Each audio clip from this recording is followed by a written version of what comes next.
ಬೀಜ ತಗ್ಲಾಕಬಿಟ್ಟಿತ್ತು. ನಾಗ್ಪುರದಿಂದ ಒಂದು ಆಲ್ಮೋಸ್ಟ್ ಒಂದು 30-39 ಕಿಲೋಮೀಟ್ರ್ ಆಗ್ಬೋದು.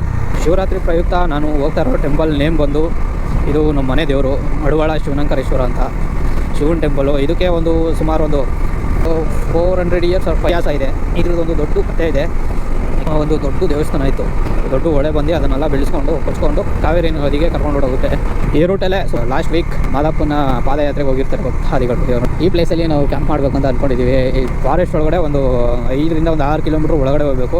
ಶಿವನ ಟೆಂಪಲು ಈ ಸ್ಪಾಟಲ್ಲೇ ಜಾಸ್ತಿ ಆಕ್ಸಿಡೆಂಟ್ ಇದೆಯಲ್ಲ. ರೈಟ್ ಹೋದರೆ ಅದು ಸಂಗಮ ಬರುತ್ತೆ. ಈ ಲೆಫ್ಟಲ್ಲಿ ನಿಮಗೆ ದೇವಸ್ಥಾನ. ಇದನ್ನು ಮೇಕೆದಾಟಿಗೆ ಹೋಗ್ಬೇಕು ಅಂದ್ರೂ ಬಸ್ ಹತ್ತಾಗ ಇದೇ ರೂಟಲ್ಲಿ ಕರ್ಕೊಂಡ್ಬರ್ತಾರೆ. ಇಲ್ಲಿ ಬಂದು ನಿಮಗೆ ರೈಟ್ ಬ್ರಿಡ್ಜಿಂದ ಮುಂದೆ ರೈಟ್ ಹೋದರೆ ಮೇಕೆದಾಟಿಗೆ ಹೋಗ್ತಾರೆ. ಬಟ್ ಪ್ರೈವೇಟ್ ವೆಹಿಕಲ್ಸ್ಗಳಿಗೆ ಅಲೋ ಇರೋಲ್ಲ. ಹೇಳೋದನ್ನ 5 ಕಿಲೋಮೀಟ್ರ್ ದೂರ ಅಂತ ಮಡ್ ರೋಡ್. ನೀವು ಇದೆಲ್ಲ ಏನು ನೋಡ್ತಾ ಇದ್ದೀರಾ, ಈ ಕಲ್ಲುಗಳೆಲ್ಲ ದೇವಸ್ಥಾನದೇ. ಸುಮಾರು ಒಂದು ಅಲ್ಲಿ ಕಲ್ಲೆಲ್ಲ ಬಿದ್ದಿದೆಯಲ್ಲ, ಆ ಕಲ್ಲು ಪೂರ್ತಿ ಈ ಹಳೆ ದೇವಸ್ಥಾನಕ್ಕೆ ಸೇರಿರೋದು. ಹೊಯ್ಸಳ ಚೋಳರು ಕಾಲದಲ್ಲಿ ಕಟ್ಟಿರೋಂಥ ಶ್ರೀ ಶಿವನಂಕರೇಶ್ವರ ಸ್ವಾಮಿ ಟೆಂಪಲ್ ಅಂತ. ಇದು ಆ್ಯಕ್ಚುಲಿ ಮುಂದೆ ಇತ್ತು. ಇದು ಈ ನಮ್ಮ ನಂಜುಂಡೇಶ್ವರ ಟೆಂಪಲ್ ಇಲ್ವ, ಸೇಮ್ ಅದೇ ಥರನೇ ಅಷ್ಟು ದೊಡ್ಡದಾಗಿತ್ತು ಅಂತ ಹೇಳ್ತಾರೆ. ಇದನ್ನು ಕೆಲವರು ಹಳೆ ಸ್ವಾಮೀಜಿಗಳ ಗದ್ದಿಗೆ ಅಂತಾರೆ. ಮತ್ತು ಇನ್ನು ಕೆಲವರು ಈ ಹಳೆ ದೇವಸ್ಥಾನ ಏನಿತ್ತು ಇದೇ ಪ್ಲೇಸಲ್ಲೇ ಇದ್ದಿದ್ದು. ಇನ್ನು ಹಳೆ ದೇವಸ್ಥಾನ ಇದ್ದಿದ್ದು ಇದೇ ಪ್ಲೇಸಲ್ಲಿ. ಇದಕ್ಕೆ ಒಂದು ಕತೆ ಉಂಟು. ಆ ಲೆವೆಲು ಈ ಲೆವೆಲು ಕರೆಕ್ಟಾಗಿ ಒಂದೇ ಲೆವೆಲ್ ಇದೆ. ಸರಿನಾ, ನೋಡ್ಕೊಳ್ಳಿ. ಈ ಕತೆಗೆ ಇಲ್ಲಿಂದನೇ ಪಾಯಿಂಟ್ ಸಿಗುತ್ತೆ ನಿಮಗೆ. ಹಾಯ್, ಎಲ್ರಿಗೂ ನಮಸ್ಕಾರ. ಮತ್ತೊಂದು ಹೊಸ ವಿಡಿಯೋಗೆ ಸುಸ್ವಾಗತ ಯೂಟ್ಯೂಬ್ ಚಾನಲ್ಗೆ. ಆ್ಯಕ್ಚುಲಿ ತುಂಬ ದಿನ ಆಗಿತ್ತು ರೈಡ್ ಹೋಗಿ. ಇವತ್ತು ಟೈಮ್ ಬಂದಿದೆ, ಹೋಗ್ತಾಯಿದ್ದೀನಿ ಫ್ಯಾಮಿಲಿ ಜೊತೆನೇ. ತುಂಬ ಜನಕ್ಕೆ ಸಂಗಮ, ಮೇಕೆದಾಟು ಈ 2 ಪ್ಲೇಸು ಚೆನ್ನಾಗೇ ಗೊತ್ತಿರುತ್ತೆ. ಬಟ್ ಇನ್ನೊಂದು ಪ್ಲೇಸ್ ಇದೆ, ಅಲ್ಲೇ ಒಂದು 5 ಕಿಲೋಮೀಟರ್ಸ್ ಫಾರೆಸ್ಟ್ ಏರಿಯಾ ಒಳಗಡೆ. ಅದು ನಮ್ಮ ಮನೆ ದೇವರು ಶ್ರೀ ಮಡಿವಾಳ ಶಿವನಂಕರೇಶ್ವರ ಅಂತ. ಅದರದ್ದೊಂದು ದೊಡ್ಡ ಕಥೆ ಇದೆ, ಮುಂದೆ ವಿಡಿಯೋದಲ್ಲಿ ಹೇಳ್ತೀನಿ. ಸೊ ಇವಾಗ ಶಿವರಾತ್ರಿ ಅಲ್ಲ, ಇವತ್ತು ಶಿವರಾತ್ರಿ. ಟೈಮ್ ಆಲ್ಮೋಸ್ಟ್ ಒಂದು 5 o'clock ಆಗಿದೆ, ಹೊರಡ್ತಾ ಇದ್ದೀವಿ. ಸೊ ಹಾಗಾಗಿ ಲೊಕೇಶನ್ ಬಗ್ಗೆ ತುಂಬ ಯಾರಿಗೂ ಅವೇರ್ನೆಸ್ ಇಲ್ಲ. ಆಲ್ಮೋಸ್ಟು ಇವಾಗ ಮೇಕೆದಾಟು ಆ ಥರ ಏನಾದ್ರು ಪ್ರಾಜೆಕ್ಟ್ ಆಯ್ತು ಅಂದರೆ ಟೆಂಪಲ್ ಪೂರ್ತಿ ಕೊಲ್ಯಾಪ್ಸ್ ಆಗಿಬಿಡುತ್ತೆ. ಅದು ನಮ್ಮ ಮನೆ ದೇವರು. ಸೊ ಈ ಶಿವರಾತ್ರಿ ದಿನ ಅಲ್ಲಿ ನಾವು ಶಿವರಾತ್ರಿನ ಸೆಲೆಬ್ರೇಟ್ ಮಾಡ್ತೀವಿ ಅಷ್ಟೇ. ನಾನು ನನ್ನ ತಮ್ಮ ಹೊರಡ್ತಾ ಇದ್ದೀವಿ, ಟೈಮ್ ಆಯಿತು. ಮತ್ತು ಇನ್ನೊಂದು ರಿಕ್ವೆಸ್ಟು, ನೀವೇನಾದರೂ ನನ್ನ ಯೂಟ್ಯೂಬ್ ಚಾನಲ್ ಏನಾದ್ರು ನೀವು ನೋಡ್ತಾ ಇದ್ದೀರಿ ಅಂದರೆ, ನನಗೆ ಜಸ್ಟು 1,000 ಸಬ್ಸ್ಕ್ರೈಬರ್ ನೀಡಿದೆ. ನೀವೇನಾದ್ರು ಈ ವಿಡಿಯೋ ಇಷ್ಟ ಆಯಿತು ಅಂದರೆ ಸಬ್ಸ್ಕ್ರೈಬ್ ಮಾಡಿಕೊಂಡು ಈ ಥರ ಹೊಸ ಕಂಟೆಂಟ್ ಕ್ರಿಯೇಟರ್ಸ್ನ ಸಪೋರ್ಟ್ ಮಾಡಿ ಅಷ್ಟೇ. ಅದು ಬಿಟ್ಟರೆ ಏನಿಲ್ಲ. ಜಸ್ಟ್ ಈಗ ಒಂದು 370 ಸಮಥಿಂಗ್ ಸಬ್ಸ್ಕ್ರೈಬರ್ಸ್ ಇದ್ದಾರೆ. 1,000 ಆದರೆ ನನಗೆ ಹೆಲ್ಪ್ ಆಗುತ್ತೆ, ಮೋಟಿವೇಶನ್ ಇರುತ್ತೆ ವಿಡಿಯೋ ಮಾಡೋದಕ್ಕೆ. ಸೊ ಹಾಗಾಗಿ ಅದನ್ನು ಕೇಳ್ತಾ ಇದ್ದೀವಿ. ಜಾಸ್ತಿ ಟೈಮ್ ವೇಸ್ಟ್ ಮಾಡೋದು. ಬಿಸಿಲು, ಸಮ್ಮರ್ ಸೀಸನ್ ಬೇರೆ ಆಗುತ್ತೆ, ಹೋಗೋದು ರೀಚ್ ಆಗೋದು ತುಂಬ ಕಷ್ಟನೇ. ಸಮ್ಮರಲ್ಲಿ ಹೋಗೋಕ್ಕಾಗಲ್ಲ, ಅಷ್ಟೊಂದು ಟಯರ್ಡ್ ಅನಿಸ್ಬಿಡುತ್ತೆ. ಜಾಸ್ತಿ ನಡಿ ಹೊರಡ್ಬಿಡೋಣ. ಅಷ್ಟು ಏನೇ ಅಪ್ಡೇಟ್ ಇದ್ರು ನೆಕ್ಸ್ಟ್ ಹೋಯ್ತಾ ಕೊಡ್ತೀನಿ ವಿಡಿಯೋದಲ್ಲಿ. ಓಕೆ, ಸಿಗೋಣ ನೆಕ್ಸ್ಟ್ ಕ್ಲಿಪ್ಪಲ್ಲಿ. ಗೈಸ್, ವಾಟ್ ಹ್ಯಾಪನ್, ನಾವು ರೆಡಿಯಾಗಿ ಮಲಗಿದ್ದು. ಸೊ ನಮ್ಮಮ್ಮ ರೆಡಿ ಆಗಬೇಕಾಯ್ತು. ಆ ಗ್ಯಾಪಲ್ಲಿ ನಾನು ನಿದ್ದೆ ಮಾಡಿಬಿಟ್ಟಿದ್ದೆ. ಸೊ ಮಾರ್ನಿಂಗ್ ಆಗಿದೆ ಗೊತ್ತಾಗಿಲ್ಲ. ಇವಾಗ ಟೈಮ್ ಆಲ್ಮೋಸ್ಟು 8 o'clock ಆಯಿತು. ಅಂತೂ ಇಂಥ ಟೈಮ್ ಆಗೋಯ್ತು. ಸೊ ನಾವಿವಾಗ ಕನಕಪುರದಲ್ಲಿದ್ದೀವಿ. ಆ್ಯಕ್ಚುಲಿ ಬೆಂಗಳೂರಿಂದ ನಾವು 3 ಜನ ಒಟ್ಟಿಗೆ ಬರೋಕ್ಕಾಗಲ್ಲ. ಸೊ ಕನಕಪುರವರೆಗೂ ನಾವು ಅಮ್ಮನ ಬಸ್ಸಲ್ಲಿ ಕರೆಸಿ ಒಂದು 40 ಕಿಲೋಮೀಟ್ರ್ ಆಗುತ್ತೆ. ಟ್ರಿಬಲ್ ರೈಡಿಂಗ್ ಹೋಗ್ತಾ ಇದ್ದೀವಿ. ಸೊ ಜಾಸ್ತಿ ಹೊತ್ತು ಬಸ್ಗೆಲ್ಲ ವೆಯ್ಟ್ ಮಾಡಬೇಕಾಗುತ್ತೆ, ಯಾಕಂದರೆ ಬಸ್ಗಳೆಲ್ಲ ಬೇರೆ ಕಡೆ ರೂಟ್ಗಳ ಹಾಕ್ಬಿಟ್ಟಿರ್ತಾರೆ. ಸೊ ಹಾಗಾಗಿ ಅಮ್ಮನ ಜೊತೆಲೇ ಕರ್ಕೊಂಡು ಒಟ್ಟಿಗೆ ಹೋಗ್ತಾ ಇದ್ದೀವಿ ಎಲ್ಲರೂ.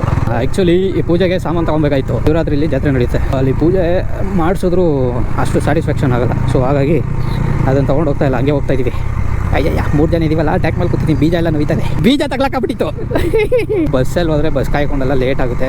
ಶಿವರಾತ್ರಿ ದಿನ ಆಲ್ರೆಡಿ ಜಾಸ್ತಿ ಬಸ್ಗಳನ್ನೇ ಬಿಟ್ಟಿರ್ತಾರೆ ಮಧ್ಯಾಹ್ನ ಅಲ್ಲ. ಅದಕ್ಕೆ ಇಲ್ಲಿಂದ ಒಂದು ಕನಕಪುರದಿಂದ ಒಂದು ಆಲ್ಮೋಸ್ಟ್ ಒಂದು 30-39 ಕಿಲೋಮೀಟ್ರ್ ಆಗ್ಬೋದು. ಶಿವರಾತ್ರಿ ಪ್ರಯುಕ್ತ ನಾನು ಹೋಗ್ತಾ ಇರೋ ಟೆಂಪಲ್ ನೇಮ್ ಬಂದು ಇದು ನಮ್ಮ ಮನೆ ದೇವರು ಮಡಿವಾಳ ಶಿವನಂಕರೇಶ್ವರ ಅಂತ ಶಿವನ ಟೆಂಪಲು. ಇದಕ್ಕೆ ಒಂದು ಸುಮಾರು ಒಂದು ಪ್ರಕಾರ ಒಂದು 400 ಇಯರ್ಸ್ 500 ಇಯರ್ಸ್ ಇತಿಹಾಸ ಇದೆ. ಇದ್ರದ್ದೊಂದು ದೊಡ್ಡ ಕಥೆ ಇದೆ, ನೆಕ್ಸ್ಟ್ ಹೇಳ್ತೀನಿ. ಶಿವನ ಟೆಂಪಲು ಶಿವರಾತ್ರಿ ಇದೆಯಲ್ಲ, ಸೊ ಹಾಗಾಗಿ ಅಲ್ಲಿ ಜಾತ್ರೆ ನಡೀತಾ ಇರುತ್ತೆ. ಎವ್ರಿ ಇಯರ್ ಇಲ್ಲಿ ಜಾತ್ರೆ ನಡೆಯುತ್ತೆ. ಬೆಳಗ್ಗೆ ಆಲ್ಮೋಸ್ಟ್ ಕೊಂಡ ಮುಗಿದೋಗಿರುತ್ತೆ. ನಮಗೆ ಹೇಳಿರೋ ಕಥೆ ಪ್ರಕಾರ, ಅದೇ ನಮ್ಮ ತಂದೆ ತಾಯಿಗಳು ಹೇಳಿರೋ ಪ್ರಕಾರ ಒಂದು ದೊಡ್ಡ ದೇವಸ್ಥಾನ ಇತ್ತು. ಅದು ದೊಡ್ಡ ಹೊಳೆ ಬಂದು ಅದನ್ನೆಲ್ಲ ಬೆಳೆಸ್ಕೊಂಡು ಕೊಚ್ಕೊಂಡು ಕಾವೇರಿ ನದಿಗೆ ಕರ್ಕೊಂಡು ಹೋಗುತ್ತೆ. ಅದೊಂದು ಕಥೆ ಇದೆ, ಮುಂದೆ ಹೇಳಬೇಕು. ಈಗ ಸದ್ಯಕ್ಕಾಗಲ್ಲ, ಮುಂದೆ ಯಾವಾಗಾದ್ರು ಹೇಳ್ತೀನಿ ಅದು. ಈಗ ನೋಡು ಫ್ರೀ ಆಗೈತೆ. ನನಗೆ ಗೊತ್ತು ಆ್ಯಕ್ಚುಲಿ ವಾಟ್ ಹ್ಯಾಪನ್. ಕಂಫರ್ಟ್ ಇಲ್ಲ 3 ಜನ ಕೂತಿರೋದಕ್ಕೆ. ಅದಕ್ಕೆ ಮಾತುಗಳು ಸುಲಲಿತವಾಗಿ ಬರ್ತಾ ಇಲ್ಲ.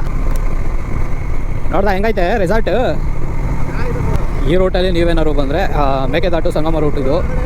ಈ ರೂಟಲ್ಲಿ ನಿಮಗೆ ಅದೇ ಹೇಳೋದಲ್ಲ, ಮೇಕೆದಾಟು ಸಂಗಮ ಡೇ ಇನ್ವೆಸ್ಟ್ಮೆಂಟು. ಅದೇ ಒಂದು ಡೇಯಲ್ಲಿ ನೀವು ಎಂಜಾಯ್ಮೆಂಟ್ ಮಾಡ್ಬೋದು. ನೀರು ತುಂಬಿದಾಗ ಸಂಗಮದಲ್ಲಿ ಬಿಡಲ್ಲ. ಅದರಲ್ಲ ಸ್ವಿಮ್ಮಿಂಗ್ ಎಲ್ಲ ಯಾರ್ಯಾರು ಆಡಬೇಕು ಅಂದ್ಕೊಂಡಿದ್ರು ಅವ್ರಿಗೆಲ್ಲ ಬಿಡೋಲ್ಲ. ನೀರು ಕಮ್ಮಿ ಇದ್ದಾಗ ಮಾತ್ರ ಬಿಡ್ತಾರೆ. ಅದು ನೀವು ಕಾವೇರಿ ಸೈಡ್ ಆಡೋಂಗಿಲ್ಲ, ಯಾಕಂದರೆ ಅಲ್ಲೆಲ್ಲ ಕಲ್ಲು ಸುಳಿಗಳು ಮೊಸಳೆಗಳು ಈ ಥರ ರೀಸನ್ ಹೇಳ್ಬಿಟ್ಟು ಫಾರೆಸ್ಟ್ ಅವ್ರು ಬಿಡೋಲ್ಲ. ಈ ಅರ್ಕಾವತಿ ಸೈಡಿಂದ ಬರೋ ನೀರು ಕಡೆಯಿಂದ ಬಿಡ್ತಾರೆ. ಅಲ್ಲಿ ನೀವು ಸ್ವಿಮ್ಮಿಂಗ್ ಮಾಡ್ಬೋದು. ಈಗ ಆಲ್ಮೋಸ್ಟ್ ಸಮ್ಮರ್ ಟೈಮಲ್ಲಿ ನೀರು ಕಮ್ಮಿ ಆಗಿರುತ್ತೆ. ಈ ಟೈಮಲ್ಲಿ ಬಂದರೆ ನೀವು ಸ್ವಿಮ್ಮಿಂಗ್ ಆಡ್ಕೊಂಡು ಹೋಗ್ಬೋದು. ರೈನಿ ಸೀಸನಲ್ಲಿ ಬಂದರೆ ನಿಮಗೆ ಆಲ್ಮೋಸ್ಟ್ ಏನು ಸ್ಟೆಪ್ಸ್ ಇದೆ ಅಲ್ಲಿವರೆಗೂ ನೀರು ಬಂದುಬಿಡುತ್ತೆ, ಬಿಡೋಲ್ಲ. ಮತ್ತು ಮೇಕೆದಾಟಿಗೆ ಹೋಗ್ಬೋದು. ಮೇಕೆದಾಟಿಗೆ ಬಂಡೆ ಮೇಲೆಲ್ಲ ನೀರು ಬರ್ತಾ ಇರುತ್ತೆ. ಅದು ಒಂಥರ ನೋಡೋಕೆ ಮಸ್ತ್ ಇರುತ್ತೆ. ಆ ಸ್ಪಾಟ್ಗಳಲ್ಲೇ ನಮ್ಮ ಮನೆ ದೇವರು ಇರೋದು. ಅಂದರೆ ನಾನು ಹೇಳೋದಲ್ಲ ಆಲ್ರೆಡಿ, ಆ ದೇವರು ಫಾರೆಸ್ಟ್ ಒಳಗಡೆ ಒಂದು 5ರಿಂದ 6 ಕಿಲೋಮೀಟ್ರ್ ಒಳಗಡೆ ಹೋಗಬೇಕು. ಈ ರೂಟಲ್ಲೇ ಸುಮಾರು ಒಂದು ಲಾಸ್ಟ್ ವೀಕ್ ಮಾದಾಪುರನ ಪಾದಯಾತ್ರೆಗೆ ಹೋಗಿರ್ತಾರೆ ಭಕ್ತಾದಿಗಳು. ನೋಡೋ ಎಲ್ಲ ಖಾಲಿ ಹೊಡಿತೈತೆ. ಇದು ಏಳುಗಳ್ಳಿ ಟೆಂಪಲ್ಲು.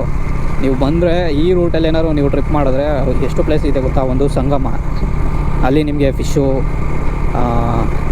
ಆ ಥರ ನಿಮಗೆ ಎಂಜಾಯ್ಮೆಂಟ್ ಇರುತ್ತೆ. ಡೈಲಿ ಸ್ವಿಮ್ಮಿಂಗ್ ಮಾಡ್ಬೋದು, fishing, fish food, omelette, chicken ಆ ಥರ ಎಲ್ಲ ಮಾಡಿಕೊಡ್ತಾರೆ.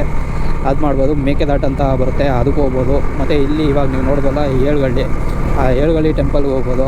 ಅದು ಅಲ್ಲದೆ ಚುಂಚಿ ಫಾಲ್ಸ್ ಇದೆ. ಅದು ಸದ್ಯಕ್ಕೇನೋ ಕ್ಲೋಸ್ ಮಾಡಿದ್ದಾರೆ ಅಂತ ನ್ಯೂಸ್ ಇದೆ, ನನಗೆ ಎಕ್ಸಾಕ್ಟಾಗಿ ಗೊತ್ತಿಲ್ಲ. ಮತ್ತು ಅಲ್ಲಿಗೆ ಹೋಗ್ಬೋದು. ಮತ್ತು ಆರೋಬಲ್ಲೆ ಡ್ಯಾಮ್ ಅಂತ ಇದೆ. ಎಷ್ಟು ಪ್ಲೇಸು ಒಂದೇ ರೂಟಲ್ಲಿ ಸಿಗುತ್ತೆ ನಿಮಗೆ, ಮಸ್ತಿರುತ್ತೆ. ವಿಸಿಟ್ ಆಗಿ ಯಾರು ಇದ್ದರೆ ಇವರೆಲ್ಲ ಆ್ಯಕ್ಚುಲಿ ಟೆಂಪಲ್ಗೆ ಹೋಗ್ತಾ ಇರೋದು. ಏನು ಈ ಕನಕಪುರ ಭಾಗದವರು ಬೆಂಗಳೂರಿಂದ ಮಾದೇಶ್ವರ ಬೆಟ್ಟಕ್ಕೆ ಪಾದಯಾತ್ರೆ ಮಾಡಬೇಕು ಅಂತ ಹೇಳ್ತಾರೆ. ಇದೇ ರೂಟಲ್ಲೇ ಹೋಗೋದವರು ಜಾಸ್ತಿ. ಈ ರೂಟಲ್ಲಿ ಹೋಗಿ ಮುಂದೆ ಯಗ್ನೂರು ಅಂತ ಬರುತ್ತೆ, ಅಲ್ಲಿ ಫಾರೆಸ್ಟ್ ಮುಖಾಂತರ ಹೋಗಿ ಕಾವೇರಿ ಒಳ್ಳೆ ದಾಟ್ತಾರೆ. ಇಲ್ಲಿಂದ ಅನೂರು ತಾಲೂಕಿಗೆ ಕನೆಕ್ಟ್ ಆಗುತ್ತೆ. ಆ್ಯಕ್ಚುಲಿ ಇಲ್ಲಿ ಬ್ರಿಡ್ಜ್ ಮಾಡಿದ್ದಿದ್ರೆ ಚೆನ್ನಾಗಿರೋದು. ಮೀನ್ಸ್ ಆ ಕಾವೇರಿ ಒಳಗೆ ಈ ಕನಕಪುರ, ರಾಮನಗರ ಮತ್ತು ಅನೂರಿಗೆ ಕನೆಕ್ಟ್ ಆಗುತ್ತೆ. ಬ್ರಿಡ್ಜ್ ಏನಾದ್ರು ಕನ್ಸ್ಟ್ರಕ್ಷನ್ ಆಗಿಬಿಟ್ರೆ ಅರೌಂಡ್ ಒಂದು 100 ಕಿಲೋಮೀಟ್ರ್ ಕಮ್ಮಿ ಆಗ್ಬಿಡ್ಬೋದು. ಮಾದೇಶ್ವರ ಬೆಟ್ಟಕ್ಕೆ ಬೇಗನೆ ಬಂದ್ಬಿಡ್ಬೋದು. 4 ಅವರ್ಸ್ ಆಗುತ್ತೆ ರೀಚ್ ಆಗೋಕ್ಕೆ. ಅರೌಂಡು 2 ಅವರ್ಸ್ ಒಳಗಡೆ ಆಗಿಬಿಡುತ್ತೆ ಹೈವೇಗಳು ಮಾಡಿಬಿಟ್ರೆ. ಈಸಿ, ಬೆಂಗಳೂರಿಗೆ ಈಸಿ ಕನೆಕ್ಟ್ ಆಗಿಬಿಡೋದು. ಮಾಡ್ತಾಯಿಲ್ಲ, ಯಾಕಂದರೆ ಮೇಕೆದಾಟು ಡ್ಯಾಮ್ ಆದರೆ ಆ ಬ್ರಿಡ್ಜು ಮುಳುಗೋಗ್ಬಿಡುತ್ತೆ.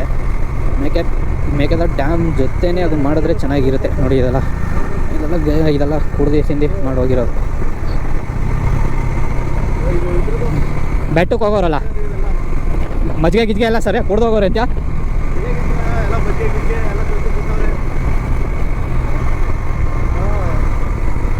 ಮಮ್ಮಿ ಇದು ಹಿಂಗೆ ಐತೆ ಅಂದ್ಕೊಂಡಿದ್ಯಾ? ನೀರೈತೆ. ವಾ, ಏನು ಇಷ್ಟೊಂದು ಲೋಟ ಹಾಕೋರೆ?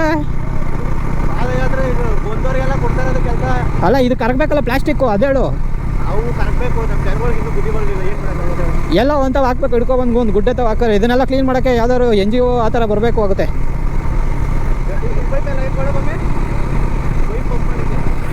ನೀರು ಎತ್ತಕ್ಕೆ ಲೈನ್ ಹಾಕ್ತವ್ರೆ. ಅಲ್ಲಿ ನೀರು ಹಾಕೋಕ್ಕೆ ಲೈನ್ ಎತ್ಕೊತವ್ರೆ. ಇದೆಲ್ಲ ಏನು ಗೊತ್ತಾ ಮಮ್ಮಿ, ಕನಕಪುರದಲ್ಲಿ ಯಾವುದಾದ್ರು ಕೆರೆ ಐತೆ, ಆ ಕೆರೆಗೆಲ್ಲ ಕನೆಕ್ಟ್ ಮಾಡ್ತಾರೆ, ನೀರು ತುಂಬಿಸ್ತಾರೆ.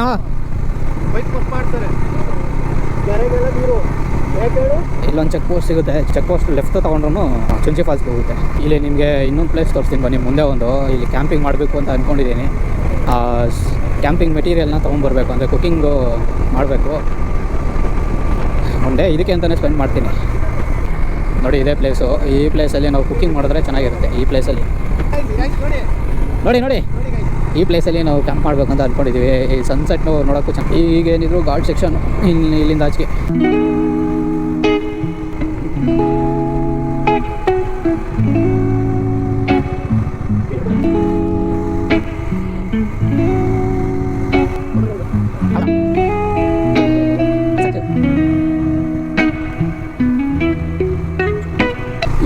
ಈ ಸ್ಪಾಟಲ್ಲೇ ಜಾಸ್ತಿ ಆಕ್ಸಿಡೆಂಟ್. ಈ ಟರ್ನಿಂಗ್ ಇದೆಯಲ್ಲ, ಅದಕ್ಕೆ ಈ ರೋಡ್ ಸೈಡ್ ಗ್ರಿಲ್ಗಳು ಬರುತ್ತಲ್ಲ ಅದನ್ನ ಹಾಕೋರೆ. ಅಲ್ಲೂ ಅಷ್ಟೇ, ಮತ್ತು ಈ ಸ್ಪಾಟಲ್ಲೂ ಅಷ್ಟೇ. ಈ ಸ್ಪಾಟಲ್ಲಿ ಸ್ವಲ್ಪ ಕಮ್ಮಿ. ನಿಮಗೆ ಇವಾಗ ಸ್ಟ್ರೈಟ್ ರೋಡ್ ಕಾಣಿಸ್ತಿಲ್ಲ. ಸ್ಟ್ರೈಟ್ ಹೋದರೆ ಅದು ಸಂಗಮ ಬರುತ್ತೆ. ಈ ಲೆಫ್ಟಲ್ಲಿ ನಿಮಗೆ ದೇವಸ್ಥಾನ, ಇದೆಲ್ಲ ಅದೇನೆ. ಇಲ್ಲಿ ಹೋಗ್ಬೇಕು ಲೆಫ್ಟು. ನೀವು ಮೇಕೆದಾಟಿಗೆ ಹೋಗ್ಬೇಕಂದ್ರೂ ಬಸ್ ಹತ್ತಾಗ ಇದೇ ರೋಟಲ್ಲಿ ಕರ್ಕೊಂಡ್ಬರ್ತಾರೆ. ಇಲ್ಲಿ ಬಂದು ನಿಮಗೆ ರೈಟ್, ಬ್ರಿಡ್ಜಿಂದ ಮುಂದೆ ರೈಟ್ ಹೋದರೆ ಮೇಕೆದಾಟಿಗೆ ಹೋಗ್ತಾರೆ. ಬಟ್ ಪ್ರೈವೇಟ್ ವೆಹಿಕಲ್ಸ್ಗಳಿಗೆ ಅಲೋ ಇರೋಲ್ಲ. ಏನಿದ್ರು ಗೌರ್ಮೆಂಟ್ ಏನು ಅಲಾಟ್ ಆಗಿರುತ್ತೋ ಆ ಬಸ್ಸಲ್ಲೇ ಹೋಗಬೇಕು.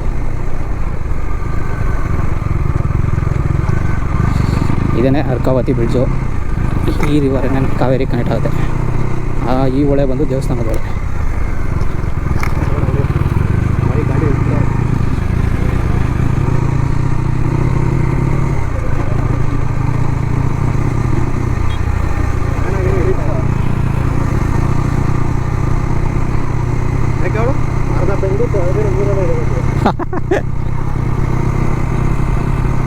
ಮೊನ್ನೆ ಬಂದಿದ್ವಲ್ಲ ಮಮ್ಮಿ ಜಿಂಕೆಗಳು ಇಲ್ಲಿ. ಹಾಂ ಹಾಂ ಎಲ್ಲ ಇಲ್ಲಿ ಮೇಯ್ತದ. ಒಂದು ಏನೋ ಒಂದು 100 ಇದರಲ್ಲಿ ಬಸ್ಸಲ್ಲೆಲ್ಲ ಗಾಡಿಲೇ ಬಂದಿದ್ವಲ್ಲ.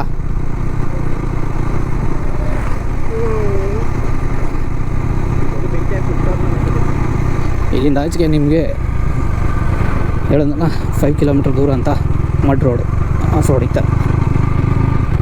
ಇದು ನಾರ್ಮಲ್ ಡೇಸಲ್ಲಿ ಫುಲ್ ಡಸ್ಟು.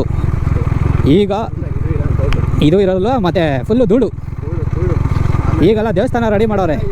ದೇವಸ್ಥಾನದ ಕಡೆಯಿಂದ ಭಕ್ತಾದಿಗಳು ಬರ್ತಾರೆ ಅಂದ್ಬಿಟ್ಟು ಮಣ್ಣು ಹಾಕ್ಬಿಟ್ಟು ಇದ್ರ ಮೇಲೆ ನೀರೆಲ್ಲ ಹಾಕ್ಬಿಟ್ಟು ಡಸ್ಟ್ ಬರ್ತಾ ಥರ ಮಾಡೋರೆ.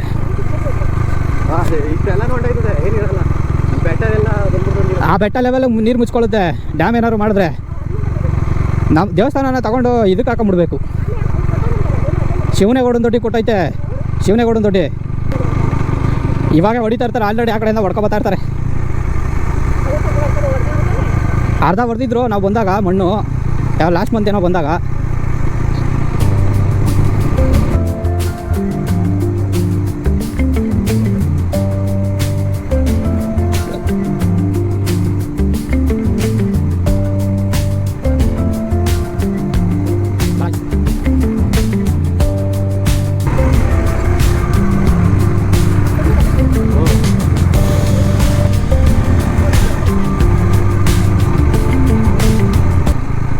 ಇದು ಎಲೆ ಮರ ಮಟನ್. ಅದು ನೋಡು ಎಷ್ಟು ಇದು ಬ್ರಿಲಿಯಂಟ್ ಇರ್ಬೇಕು. ಇವನು ವೀಲ್ ಎಲ್ಲಿ ಹೋಗುತ್ತೆ ಅಲ್ಲಿ ಮಾತ್ರ ಹಾಕಿರೋದು.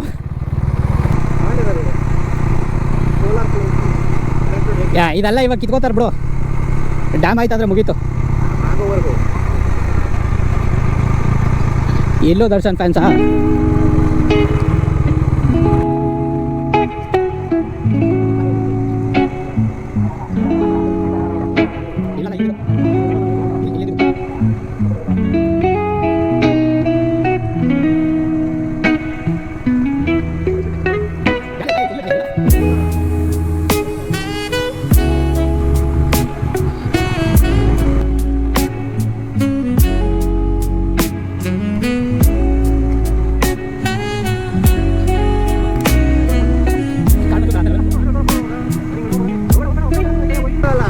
ಫೈನಲಿ ಬಂದಿದೆ ನೋಡಿ ಫ್ರೆಂಡ್ಸ್.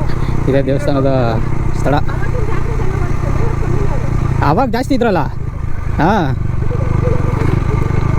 ಸೇಮ್ ಇದಕ್ಕಿಂತ ದೊಡ್ಡದಾಗಿ ಎಲ್ಲ ಗಾಡಿಗಳು ಬೇಜಾನ್ ಇದಾಕಣ.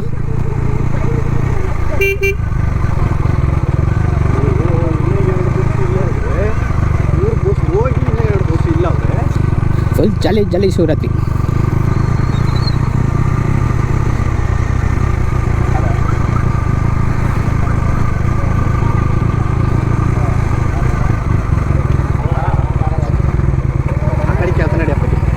ಇಲ್ಕೋ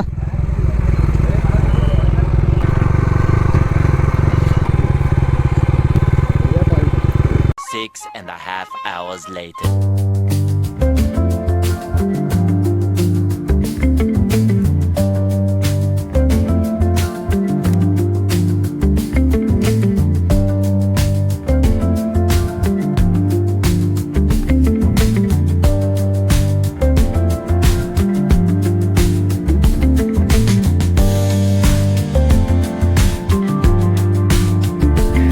ಗೈಸ್, ಸಾಯಂಕಾಲದ್ದು ಊಟ ಆಯಿತು.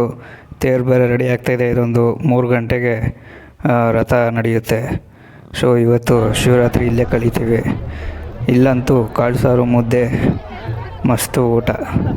ಇಲ್ಲಿವರೆಗೂ ಯಾರು ವಿಡಿಯೋ ನೋಡಿದರೆ, ವಿಡಿಯೋ ಏನಾದ್ರು ಇಷ್ಟ ಆಯಿತು ಅಂದರೆ ಸಬ್ಸ್ಕ್ರೈಬ್ ಮಾಡಿಕೊಂಡು ಸಪೋರ್ಟ್ ಮಾಡಿ. Thank you.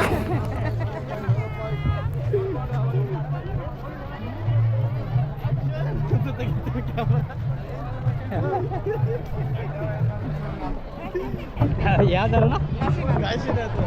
ನಿದ್ದೆ ಬಂದ್ರೆ ಶೂಟಿಂಗ್ ಸಾಕ. ಆಮೇಲೆ ಎಲ್ಲಿ ಜಗಲಿ ಮೇಲೆ ಮಲ್ಬಿಟ್ಟು ಎದ್ದಾದ್ಮೇಲೆ ಮತ್ತೆ ಕ್ಯಾಮ್ರಾ ಆಕ್ಷನ್.